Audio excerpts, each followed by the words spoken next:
আসসালামু আলাইকুম। অর্থনীতির তৃতীয় বর্ষের পরিসংখ্যানের নতুন আরেকটি ক্লাস নিয়ে তোমাদের সামনে আজকে আবার হাজির হলাম।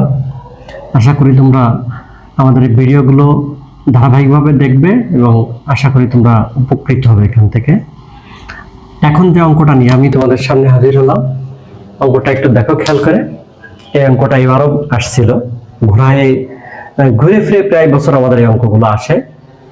কি কোন একটি দলে 20 জনের মধ্যে 5 জন স্নাতক, দৈব চয়ন ভিত্তিতে 3 জনকে নির্বাচন করা হলো। খুব সহজ কথা। একটা দলে মোট লোক আছে কয়জন? 20 জন। তার ভিতরে স্নাতক আছে কয়জন?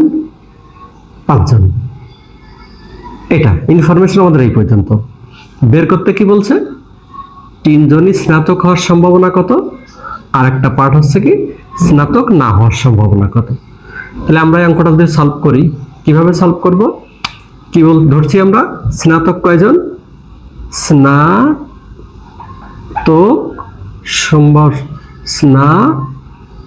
সম্ভাবনা সমান কয়জন হলো? 5 জন। স্নাতক হচ্ছে 5 জন। তাইলে স্নাতক 9 কয়জন? স্নাতক 9 কয়জন? 15 জন। এই মোট হলো কয়জন আমাদের? 20 জন। এটা আমরা ক্লাসিফাইড করে নিতে পারি। এবার আমরা ওই প্রথম যে ক্লাসটা ছিলাম, যে সম্ভাবনা কাকে বলে, ওইটা যখন আমি তোমাদেরকে ক্লাসটা আমাদের ভিডিও করা শুরু করলাম, তোমাদেরকে প্রথম যে সম্ভাবনা অধ্যায়টা একটু ধারণা দেওয়ার চেষ্টা করেছিলাম। সেখানে তোমরা যদি একটু দেখো, বলেছিলাম যে একটা মুদ্রা ফেললে হেড ওঠার সম্ভাবনা কত? 0.5।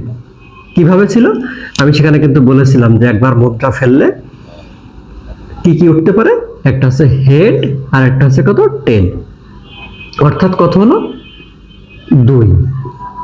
দুইটা জিনিস। আমি কি চাইছি? হেড ওঠার সম্ভাবনা। তাহলে হেড কয়বার আছে এখানে? একবার, এই 1। তাহলে 1 ভাগ আছে কত? 2। এই ছিল হচ্ছে আমাদের সেই 0.5। তাহলে সম্ভাবনা যখন আমরা বের করি তখন কিভাবে বের করি খেয়াল করো তো একটু। আমি যে জিনিসটা চাচ্ছি সেই জিনিসটা যাবে উপরে, আর নিচেই কোনটা যাবে? নিচেই যাবে মোট। মুদ্রা নিক্ষেপ করলে মোট ফলাফল ছিল 2টা, সেই 2 নিচেই। আর আমি যেহেতু হেড ওঠার সম্ভাবনা চেয়েছি, হেড আছে কয়টা? একটা, সেটা যাবে উপরে। অর্থাৎ উপরে যাবে হচ্ছে আমি যেটা চাচ্ছি, নিচেই থাকবে কোনটা? মোট। এই তো সম্ভাবনা, সেটা এখনো আছে। তাহলে এখন কি চাচ্ছি? মোট লোক আছে আমাদের এখানে কয়জন? 20 জন।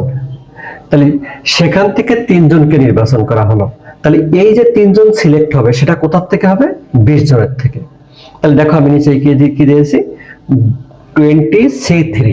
অর্থাৎ 20 জনকে লোকের ভিতরে 3 জনকে নিয়ে যদি আমরা নমুনা গঠন করতে পারি, সেটা কত প্রকার হতে পারে? সেটা হচ্ছে 20C3। আর চেয়েছিলাম কোনটা? স্নাতক। তাহলে স্নাতক কয়জন আছে? স্নাতক হচ্ছে কয়জন? 5 জন। তাহলে উপরে সেই 5 জনের থেকে 3 জন। খেয়াল করো, সবসময় কিন্তু আমরা 3 জন ওঠার কথা বলছি, 3 জনকে নেওয়ার কথা বলছি, কিন্তু সেই 3 জন হচ্ছে কি আছেই, কিন্তু চেয়েছি কোনটা? স্নাতক। তো স্নাতক ছিল কয়জন? 5 জন। 5 জনের থেকে 3 জন, এটা যাবে উপরে। আর মোট ছিল কত? 20 জনের থেকে 3 জন, সেটা যাচ্ছে কোথায়? নিচেই। ঠিক শুরুর ক্লাসে যেটা আমি সম্ভাবনা তোমাদেরকে ডেফিনেশন দেওয়ার চেষ্টা করেছিলাম, যে মোট ফলাফল যেটা হয় সেটা যাবে নিচেই, আর আমি যেটা যাচ্ছি সেটা যাচ্ছে উপরে।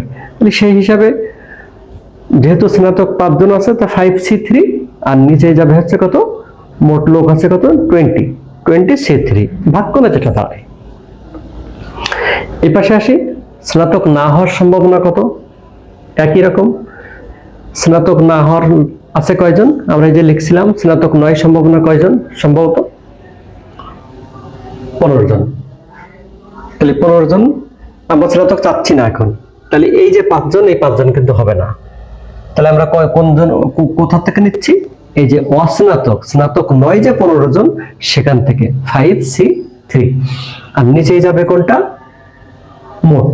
অর্থাৎ 20 জনের থেকে 3 জনকে সিলেক্ট করা হচ্ছে, নেওয়া হচ্ছে, এটা তো ঠিক থাকছে 20C3, আর উপরে যাচ্ছে কত, স্নাতক 9 যে 15 জন, সেটা আছে 15C3।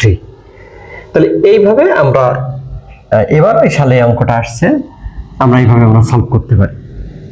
ঠিক আছে, এখন আমাদের একটা বড় সমস্যা হচ্ছে এই অঙ্কটা নিয়ে, যে এই যে 3 জনকে চুজ করা হলো, 3 জনকে নির্বাচন করা হলো, এটা 3 ক্যাটাগরিতে বলে। একটা বলে হচ্ছে একসঙ্গে নেওয়া, একটা আছে পুনঃস্থাপন করে নেওয়া, আর একটা আছে পুনঃস্থাপন না করে নেওয়া। সুতরাং এই যে 3টে একটা আমাদের একটু সমস্যা তৈরি করতে পারে, সেই জিনিসটা নিয়ে আমি তোমাদের কাছে এখন এই অঙ্কটা নিয়ে আমি আবার তোমাদের নতুন ক্লাসে হাজির হব। আশা করি এই পরপর 3টে ক্লাস তোমরা একটু দেখবে, আশা করি তোমাদের উপকার হবে। ধন্যবাদ সবাইকে।